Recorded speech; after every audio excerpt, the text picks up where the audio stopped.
Bien, vamos entonces a proponer un primer ejercicio para trabajar con las ecuaciones de movimiento parabólico.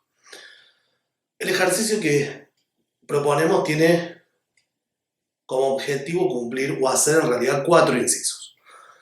El primero, calcular la velocidad que tiene este objeto que se lanza con este movimiento a los 0,5 segundos. Después nos pide el tiempo y la altura máxima que alcanza, es decir, el tiempo que tarda en alcanzar la altura máxima, el alcance y finalmente la velocidad justamente con la que llega al punto de impacto, es decir, con la que llega a este punto de alcance. Vamos a empezar entonces con el punto número A, que nos pide la velocidad en un punto determinado. Entonces, velocidad a los 0,5 segundos, nuestros datos son dos, la velocidad inicial, que son 10 metros por segundo, y el ángulo de elevación, o el ángulo con el que se tira, que es de 60 grados. ¿Qué tenemos que tener en cuenta? Nosotros en el video 1, donde hicimos la construcción de estas fórmulas que usamos en el movimiento parabólico, dijimos que teníamos que descomponer, porque íbamos a trabajar el movimiento descomponiéndolo en dos tipos. Movimiento rectilíneo uniforme en el eje X, movimiento rectilíneo uniformemente variado en el eje Y. Pero ahora nosotros queremos la velocidad en un punto determinado. Ahora, ese punto va a tener dos coordenadas, porque va a tener un valor correspondiente a la coordenada en X, es decir, a la velocidad en X, y otro valor que va a depender de la velocidad en Y. Pero a mí no me pide específicamente las componentes. Lo que yo quiero saber es la magnitud de este vector, del vector de velocidad en ese punto. Entonces, si bien vamos a calcular las componentes, para poder después determinar el valor de la velocidad, vamos a aplicar Pitágoras y vamos a decir que el módulo de este vector, entonces es la raíz de las componentes al cuadrado. Entonces, sacamos las componentes y una vez que tenemos las componentes, aplicamos Pitágoras y con eso vamos a poder sacar la intensidad entonces de la velocidad en el punto que nos pide. Bien, ¿qué habíamos dicho? Que en el MRU el movimiento es rectilíneo uniforme, no hay aceleración en el eje X. Por lo tanto, la velocidad en X en cualquier punto vale siempre lo mismo. Entonces, la velocidad en X va a ser la velocidad inicial por el coseno del ángulo. Es decir, que la velocidad va a ser 10 metros sobre segundo por el coseno de 60. Y esto nos queda entonces 5 metros por segundo. Esa es la velocidad en X. La velocidad en el eje Y, o la componente de la velocidad en Y, ahora sí utilizamos la fórmula para el MRV y vamos a tener en cuenta el tiempo, porque recordemos entonces esta es siempre la misma, ¿bien? Pero la velocidad en Y va a ir variando según el punto. Entonces, la velocidad en Y va a ser velocidad inicial por el seno del ángulo menos la gravedad por el tiempo. Por lo tanto, la velocidad en Y va a ser 10 metros sobre segundo por el seno de 60 menos 9,8 metros sobre segundo cuadrado por 0,5 segundos. Bueno, resolvemos esa cuenta y nos da 3,76 metros por segundo. Ya tenemos entonces las dos componentes. Tenemos la componente en X, tenemos la componente en Y, pero queremos el valor de la velocidad completa, si se quiere, es decir, el módulo de este vector.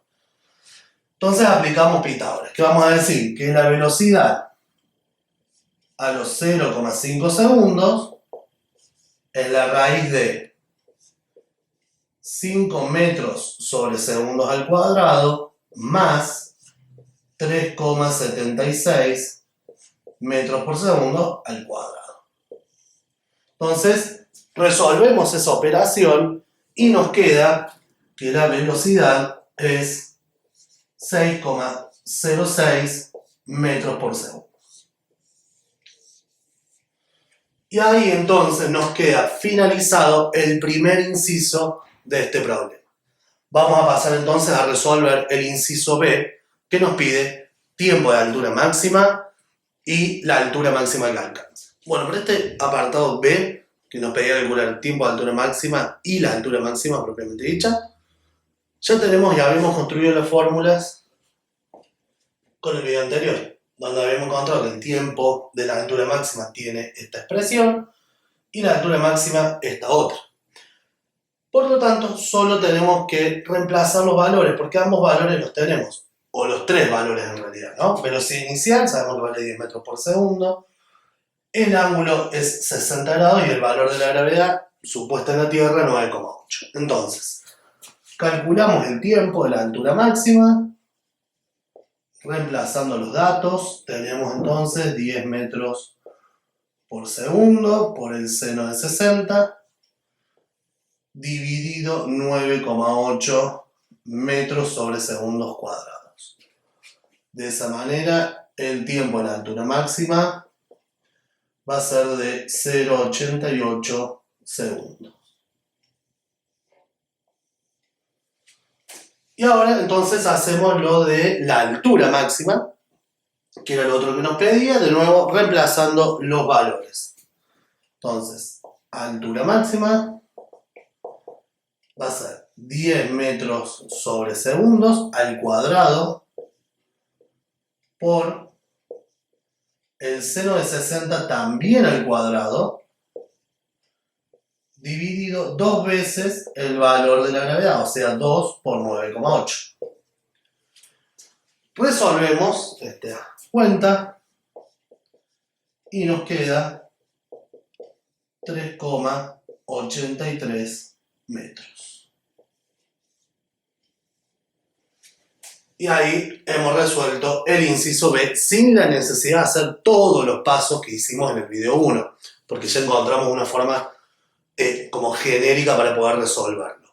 Sí, de detalle vamos a tener con el alcance. El alcance vamos a poder hacerlo exactamente igual que como hicimos esto, porque también hemos encontrado las formulitas. Pero vamos a ver después, en otro ejemplo, que a veces el alcance puede tener algún detalle cuando las trayectorias no son completas, porque la fórmula de alcance la deducimos suponiendo que parte del suelo y llega al suelo. Pero ¿qué pasaría si yo tiro un objeto que no parte del suelo ni tampoco llega al suelo? O sea, estamos tomando intervalos de alturas distintos. Entonces ahí hay que tener cuidado. Pero en el caso de la altura máxima lo vamos a poder calcular porque la condición bajo la cual calculamos la altura máxima era que la componente ni vale 0. Y eso va a ocurrir siempre en todo movimiento parabólico en su punto más alto. Así que solo nos resta aplicar estas ecuaciones que ya hemos deducido. Vamos entonces con lo de el alcance, que es el inciso C. Seguimos entonces con el inciso C, que era calcular el alcance y el tiempo del alcance. Como les adelanté, entonces, nosotros podemos utilizar estas fórmulas que hemos encontrado, pero con la particularidad de que en estas no nos podemos olvidar que la deducción parte de que el móvil sale del suelo o del punto cero en mi sistema de referencia y vuelve al mismo punto. Eso es importante porque si después no tenemos esa condición, esto que está acá no nos queda tal cual. ¿Bien? Entonces, en el caso que no sean movimientos completos, ahí hay que tener cuidado cuando usamos estas formulitas ya hechas del alcance. Como en este caso podemos ubicar el sistema de referencia y no tenemos ningún tipo de ese problema, las usamos. Entonces, vamos a calcular tiempo de alcance. El tiempo de alcance, habíamos deducido que tenía esta expresión que era 2 por la velocidad inicial, que son 10 metros sobre segundos, por el seno de 60 grados, dividido el valor de la gravedad, o sea, 9,8 metros sobre segundos cuadrados. Bueno, hacemos esa operación entonces y sacamos el tiempo. La operación nos da 1,83 77 segundos. Ese es nuestro tiempo de alcance.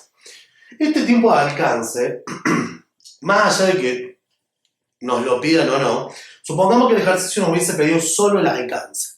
Bueno, esto no teníamos necesidad de hacerlo, usábamos directamente esta fórmula de acá, pero en el otro inciso nos pide la velocidad de impacto, es decir, la velocidad con la que llega al punto de alcance.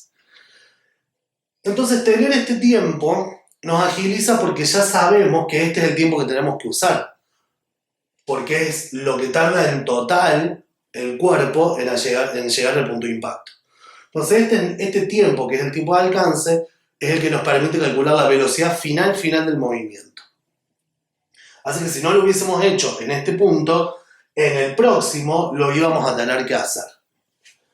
Bien, y ahora sí sacamos el alcance. El alcance es BO cuadrado por el seno de 2 veces el ángulo, o sea, en este caso va a ser 120 grados, dividido la gravedad. Entonces procedemos a reemplazar, podría haber reemplazado directo, 10 metros por segundo al cuadrado por el seno, si quieren, 2 por 60 grados, sabemos que es el seno de 120 en total, dividido 9,8 metros sobre segundo al cuadrado. Resolvemos esa operación y nos queda que es 8,84 metros. Y ahí nos queda resuelto entonces el inciso C. Repito, este pasa a ser un dato para el D, porque en el D nos pide la velocidad en el punto de impacto, es decir, al final del recorrido. Y este es el tiempo total del recorrido, el tiempo del alcance. Entonces, con este dato, lo vamos a incluir acá y nos vamos a hacer entonces el último inciso que es el último inciso entonces de este primer problema de movimiento parabólico. Lo que nos pide es calcular la velocidad en el punto de impacto. ¿Qué datos tenemos? Sabemos que la velocidad inicial vale 10 metros por segundo, que el ángulo es de 60 y hemos incorporado un dato del ejercicio anterior o del inciso anterior, que el tiempo de alcance era 1,77. Y el tiempo de alcance dijimos que es el tiempo que tarda en hacer todo ese recorrido. Entonces este es el tiempo final de nuestro movimiento y por eso nos interesa como dato. De nuevo, recuerden que si a mí me están pidiendo la velocidad, el módulo, el valor, iba a ser la componente en x al cuadrado más la componente en y al cuadrado, usando Pitágoras. Porque recuerden que las fórmulas a nosotros nos permitían calcular la componente en x, la componente en y. Pero si yo quiero la velocidad realmente, entonces tengo que hacer la composición. Y eso lo logramos con Pitágoras. Hay un dato que nosotros ya tenemos, que es la velocidad en x. Porque nosotros dijimos que la velocidad en x es siempre la misma, o sea, es la misma que la velocidad inicial en x. Porque se trataba de un movimiento rectilíneo uniforme.